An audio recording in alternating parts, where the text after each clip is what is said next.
thème de la réflexion dans laquelle nous allons plonger notre regard s'intitule « L'assistance de l'amour de Dieu en action ». Dans l'évangile de Luc, chapitre 8, versets 1 à 3, nous lisons cette parole. Ensuite, Jésus alla de ville en ville et de village en village. Il prêchait et annonçait la bonne nouvelle du royaume de Dieu. Les 12 l'accompagnaient avec quelques femmes qui avaient été guéries d'esprits mauvais et de maladies. Marie, dite de Magdala, dont étaient sortis 7 démons. Jeanne, femme de Chouza, l'intendant d'Hérode. Suzanne et beaucoup d'autres qui le servaient et l'assistaient de leur bien.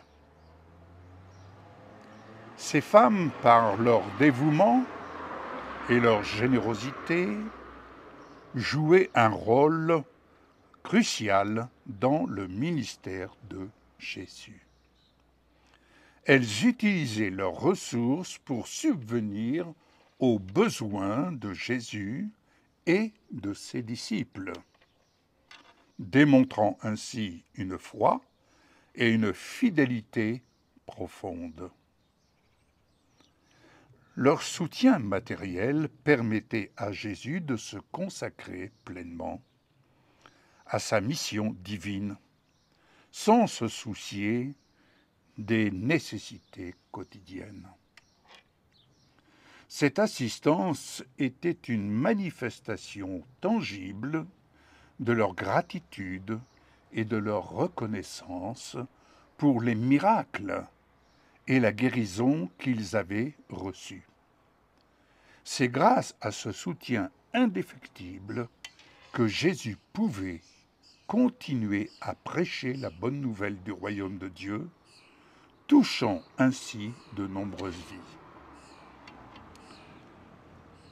Luc 6, verset 31, Jésus enseigne « Ce que vous voulez que les hommes fassent pour vous, faites-le vous aussi, de même pour eux. » Ces paroles de Jésus nous invitent à une réflexion, bien-aimés, une réflexion profonde sur l'empathie et la réciprocité dans nos actions quotidiennes.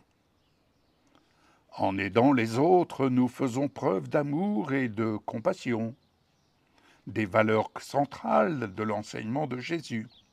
Cette règle d'or, qui consiste à traiter les autres comme nous aimerions être traités, est une invitation à vivre une vie centrée sur la bienveillance et le service désintéressé.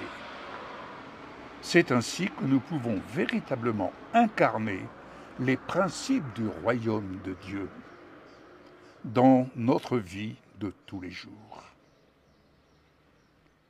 Paul écrit à Timothée dans la première épître de Timothée, chapitre 5, verset 18, « En effet, l'Écriture dit, tu ne mettras pas de muselière au bœuf quand il foule le grain, et l'ouvrier mérite son salaire. » Ce verset souligne l'importance de reconnaître et de récompenser le travail accompli.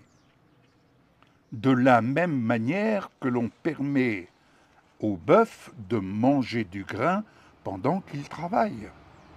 Nous devons nous assurer que ceux qui travaillent dur pour le bien de l'autre reçoivent également leur juste récompense.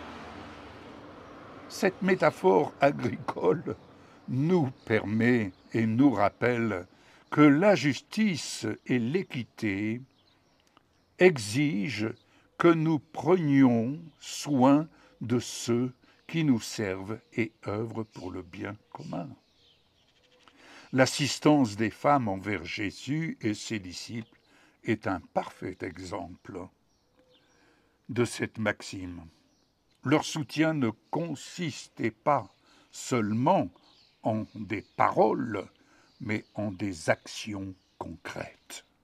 fournissant les ressources nécessaires pour que le message de Jésus puisse se propager.